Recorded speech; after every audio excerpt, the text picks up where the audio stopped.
Good morning and welcome to another edition of Artists. I'm your host, Omar Rashid. In honor of Black History Month, we're celebrating African Americans in the arts. And I have three beautiful ladies here this morning representing the arts. We have Miss Ashley Davis, Squeef Fanshawn, and Summer Rose. Good morning, ladies. Good morning. All right, happy Black History Month, and to all these wonderful artists I have here on the set. All three of you have been on my show before, right? Yeah, Absolutely. okay. So, all right, Thank we're you going for to have some having fun. us. We've got to have one more guest. He's running a little late, but we'll start off with Ashley. Dancer, just talk about your history. Choreographer, you wear many hats, but how'd you get started in the field of dancing? Yeah, so I'm Ashley K. Davis. I actually am the executive artistic director for Piece of a Dream Inc. We're a modern dance company and training studio here in Wilmington on the west side. I am a Christina kid. I began taking dance classes at Christina Cultural Arts Center in the 90s and danced there all through high school, or through elementary through high school. I also took theater classes there with Zadia Ife, and it was wonderful, wonderful. I got a great, solid artistic experience there. In college, at Spelman College, I continued to dance and perform on campus and do more choreography. And after that, I actually moved back home, began teaching more dance, and worked as a teaching artist for many, many years, primarily with the organization Delaware Institute for the Arts and Education, for which I'm happy to now serve as artistic director. That's right. Yeah. Too many hats. But just a great, great experience, and it's been wonderful being able to transition into this new role from being student to now being an instructor and an educator, and continuing to find more ways in which I can reach out and serve the community and help and inspire not only young dancers, young artists, but also to inspire the community to figure out different ways that they can take action on various topics. A lot of the choreography that I create, and a lot of the choreography that Pieces of a Dream performs, are related to various social issues. And so trying to find the ways in which we can encourage community dialogues about difficult topics, and kind of trying to remove some of the stigma from different things. So in the past, we have done work about human trafficking, domestic violence, mental health. Coming up in a few weeks, we're going to be presenting our annual concert, which is called Transcendence. And it'll be held on February 17th, and we'll be performing Uprising, which was a joint commission with from the Delaware Art Museum, funded by the National Endowment for the Arts. So I and Terrence Van together created a work, and we'll be presenting that at our February 17th event. So we're very excited. Terrence Van's another great artist. He's wonderful. He's a wonderful, yes. He's traveling around the world. He's all over the place. He's all over the place. We're lucky to have him. Definitely. All right, Squeef Fran, what you got? Talk about your history. I'm Squeef Fanshawn, S-U-I-T-E, F-R-A-N-C-H-O-N, because people say, I can't find you. I'm like, what are you spelling it wrong? Right. So Squeef Fanshawn, I am a producer, a poet first and foremost, producer, author, composer, songwriter, and executive producer of this production called Peace, Love, and Poetry. And now I'm a certified life coach for artists and helping artists develop their business. Wow, that's awesome. So, that's awesome. I'm excited about that. And, primarily I produce shows as well, or I like to call them educating and inspiring art entertainment. And so that's what I use music and poetry to do, to inspire, similar to Ashley, to uplift, to deal with issues that affect our culture, and the things that I'm most passionate about when it comes to the spirit. Okay, our other guests that just came in, so we're going to take a short break live right here on Lisa Ash Channel 28. You're watching Artists. We're going to take a short break, and we'll return.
Welcome back. I'm your host, Omar Rashida. Now joining us live is K.O. Sims. Good morning. Good morning. You probably see this guy in the neighborhood doing all kind of fancy artwork. I've been seeing him on the east side, downtown Wilmington. But before we get to you, we're going to go back to Summer, talk about how you got started. And you're a wonderful, awesome actress. So how'd you get started? Basically got started in high school. I went to Oh, Newark okay. High, class of 95, stand up. Okay. And I was in drama club. Anita Dolphin was our drama club director at the time. And I did some small productions then. And then coming up, I did some oratorical things. Just this time last year, I was in Omar's From Tears to Glory, The Story of Our Lives.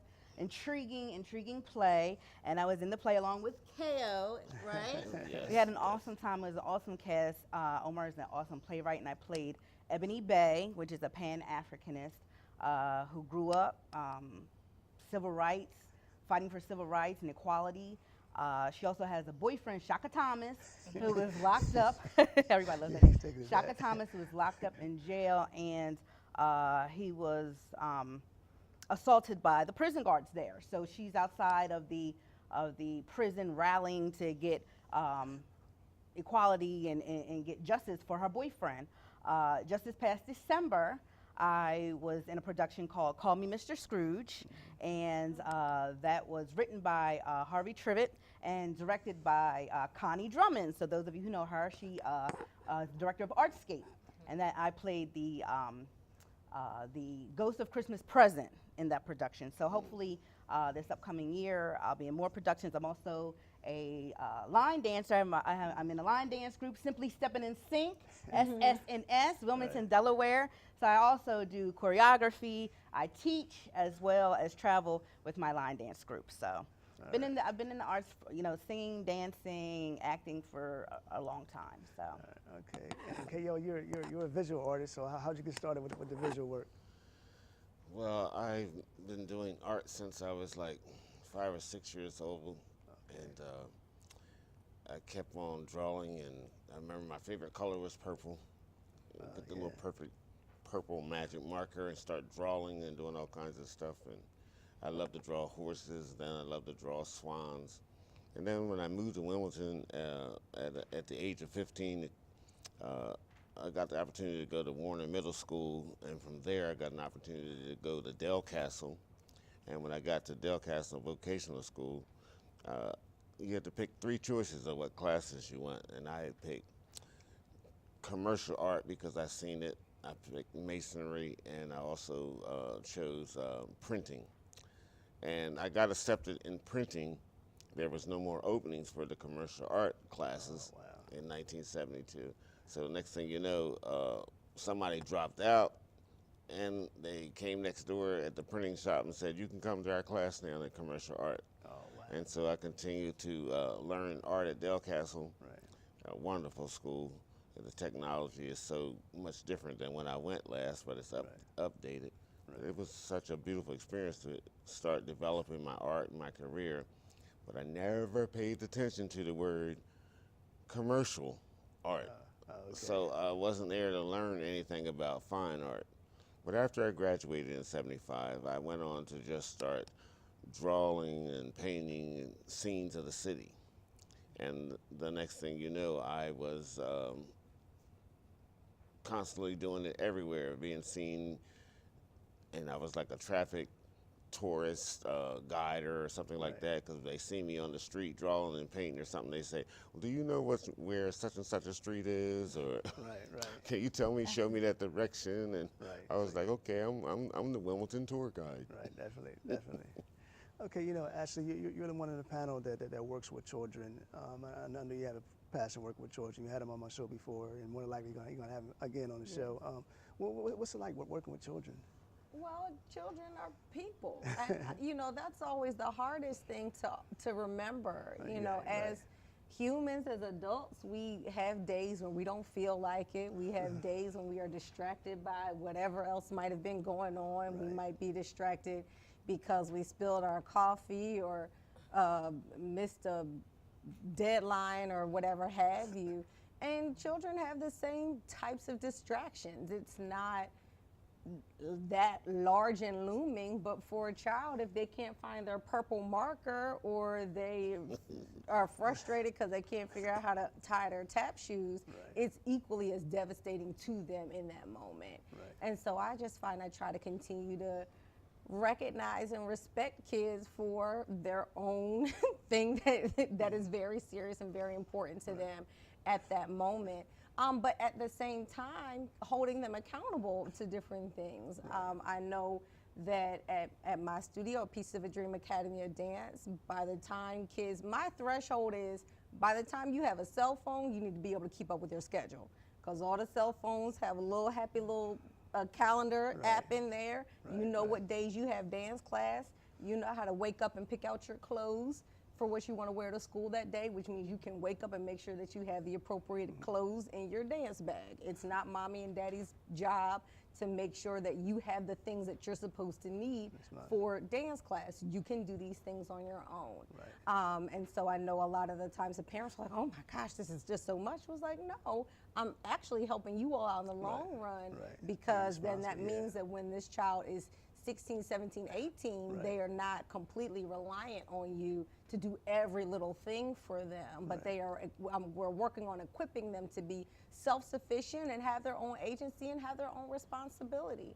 But I absolutely love working with kids. At the studio, we teach students from age 2 through adult. Our oldest student right now is Miss Rashida Ahmed, who is you know, a cornerstone of the community, and she, I think, is in her 60s or 70s. I'm not sure, Miss Rashida. Don't be mad at me. But all ages, all skill levels, all capacities, and you know, the fun thing about little ones, and by little ones I mean everybody who's still younger than me.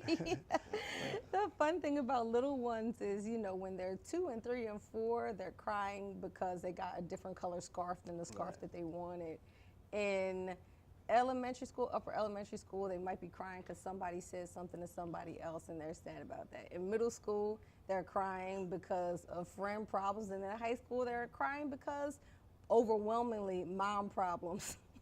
So I've already figured out for my child, I was like, okay, when she gets on my nerves, you're gonna go talk to her. But it's just a wonderful thing. You just get a chance to really sit and listen and tune in. It helps keep me young. Definitely. You know, when you look at a dance performance or acting performance and music performance, a lot of times people see what's on stage, but they don't see the hard work that led up there. And Fran, you've organized, you know, different events. You bring artists together, and talk about the behind the scenes things, getting things ready, because a lot of people don't know it takes a lot of work. Yeah, the pre-production is where it counts, to be honest with you. The pre-production is so important, so when you get on stage, that you can relax and have fun with it and let the magic happen, I call it. And I had to learn that. Have not been one raised in the arts. I had to learn that, look, you've done all you can. Now you got to trust your art, your gift.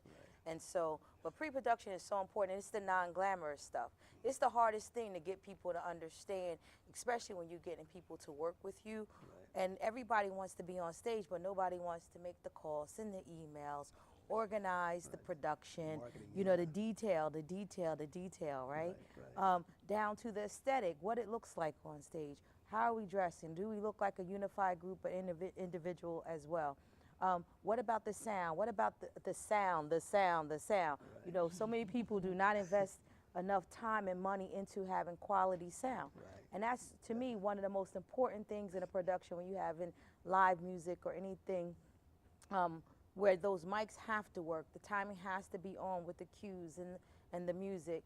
I found that the inability or to not pay attention to those things will destroy your production.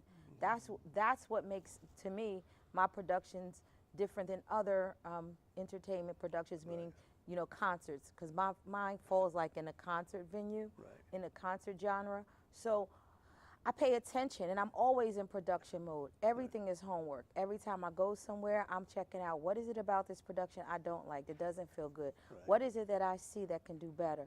And so therefore, I use all those as a tool. But the pre-production, the preparing, the rehearsals, the thinking everything through is It's not glamorous. And you have to have a passion, as everyone here does, as you do. You know, you have to have a passion for it when ain't nobody around, when you're doing it yourself, when it has to be done, so that you can have room for the magic to happen at the time of the production for those who decide to spend their time and money with you.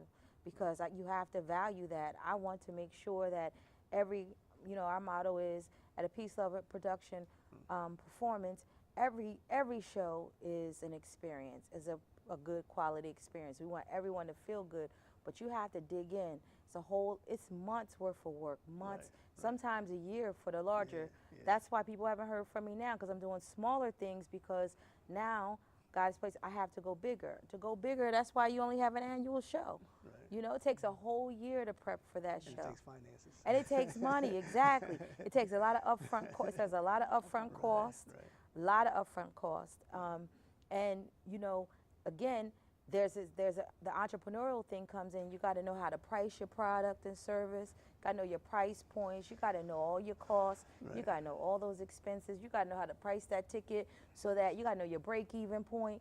Like, I really didn't understand when I was going to school for marketing and business that I would need those things. But you got to have all those things, Then, now in the age of social media, you got to promote your product. So you producing it. And I want everybody to know, producing does not just mean the directing, the organization. It means the executive producer. I'm financing this. I'm financing this. All risk are on the executive producer, right? And then you got to direct it. Then most of us perform in our own productions as well, right? So you have to know human relations. You got to know booking. You got to know negotiating for venues. You got to know your break-even points. You got to know what it looks like to promote it and to sell it. You got to know how to get bodies in those seats. And then you got to be ready for Game Face Day. So Definitely. it's a lot.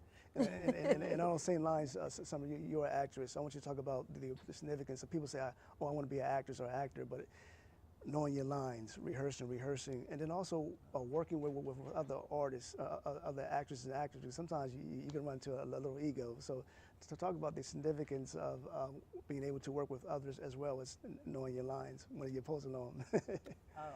That. I think it's important that, one, when you're handed a script, you look over it and you try to relate to it. I know when I did Ebony, I related to her. I related to coming up back in the 90s when being black was, the thing. I mean, we had our necklaces, we had shirts, we had we had a lot more urban fashion designers back in the 90s as well. So I think it's important that when you're handed a script, you look at it and you relate to the character. Two, I think you should also every day be rehearsing, every day getting to that character, every day remove self to be who you are going to be on stage. Give forth the effort. As far as other actors are concerned, it's important for a cast to mesh well. And I think when we did From Tears to Glory, we all meshed well. We all connected, we all knitted well together. We fed off of one another. Going back to the lines, when doing lines, it's important that the other team members know their lines so they won't take you off cue. There's certain key words there's certain key words that I know I need to come in and I need to do this and I need to go there. You have to have your right marking of where you're supposed to be on stage, when you're supposed to exit, when you're supposed to come in, those type of things. I think that if everybody pulls together under the director, some artists, some actors want to be the director. No, we're here under direction. So if you're a good director, then I believe a good director along with a great script, along with a great team of actors, a phenomenal production can be put on. So I think that would be the ultimate dream production. And KO, as I introduced you earlier, I said I see you in the community. I see you in downtown Wilmington. I may see you on the east side. What type of feedback do you get from those in the community as they're watching you doing your fine piece of work? The opportunity to be sketching outdoors, they use the French term en plein air, Okay. I've been doing that for at least like 45 years or so, and enjoying it. But when I interact on the streets and I'm painting, I get questions that come from the young children that walk by, and somehow they exclaim their remarks and they say through the innocence of the children's eye comes truth. And some of them do speak up quite a bit. And occasionally they might just be too real, but you know what? I trust them to correct my picture with it. And when I do my little paintings, but the community aspect of enjoying painting is actually socializing with the people in and around you. It makes it all so much worth it. Right. Okay. We just have like under 4 minutes remaining. You have an upcoming event you want to share with the audience? Sure. Can I show? Oh, yeah, definitely. Sure. So, as I mentioned earlier, we have our show coming up. Pieces of a Dream Inc. presents Transcendence. It'll be held on Sunday, February 17th at 4 p.m. at the Baby Grand. Tickets are available, but they are selling, so make sure you get your tickets early and on time. You can contact the Grand Opera House box office for that. All the information is available on our website, which is piecesofadream.org, piecesofadream.org. You can also find us on Facebook, Pieces of a Dream Dance, and Instagram, Pieces of a Dream Dance, and Twitter, Pieces of a Dream. Okay. So there's you lots out of way to there, right? find us. Yes. Okay. We got 30 seconds left. Any closing comments from you three? Yeah, I just like to say, to keep up with what's going on, if you're an artist or creative or you quite don't know what you want to do, call me or check me out. The website is peacelovepoetry.us, peacelovepoetry.us, or Sweet Franchon, SuiteFranchon on all social media. Okay. Currently, I don't have any productions coming up now, but I am part of the Wilmington Film Mob. And those of you who also are interested in acting, singing, playing, production, backdrop, any of that thing, the Wilmington Film Mob is the place to go. # Wilmington Film Mob. Also, I do conduct, along with my Simply Stepping in Sync line dance members, we do conduct classes at the People's Settlement every first and third Tuesday of the month, 408 East 8th Street, and we also have it at the Neighborhood House in Southbridge every Thursday from 6 to 8 on the 2nd floor. So please come out, learn a couple steps. There are more line dances out there than just the wobble, trust me. Okay. KO, any closing comments? I just like to say that it's so much fun being an artist in Wilmington, interacting with the community, and learning that you have inspired others. Most recently, I met some young men that I had talked with that remember me teaching at the Boys and Girls Club over on Jackson Street. Oh, wow. And they thanked me for helping to encourage them to go on and get positive careers. And it's just wonderful to interact with people. Okay. On that note, I'd like to thank all four of you for being a guest this morning. Thank you. you for having us. All Thank right. you as All always. All right, and I'm Lamar. quite sure y'all will be on my show again at some point or another. Yes. We appreciate you. All right, no problem. Thank you for tuning in to another edition of Artists. I'll be back in 2 weeks. God bless. All right, so next time we'll bring you.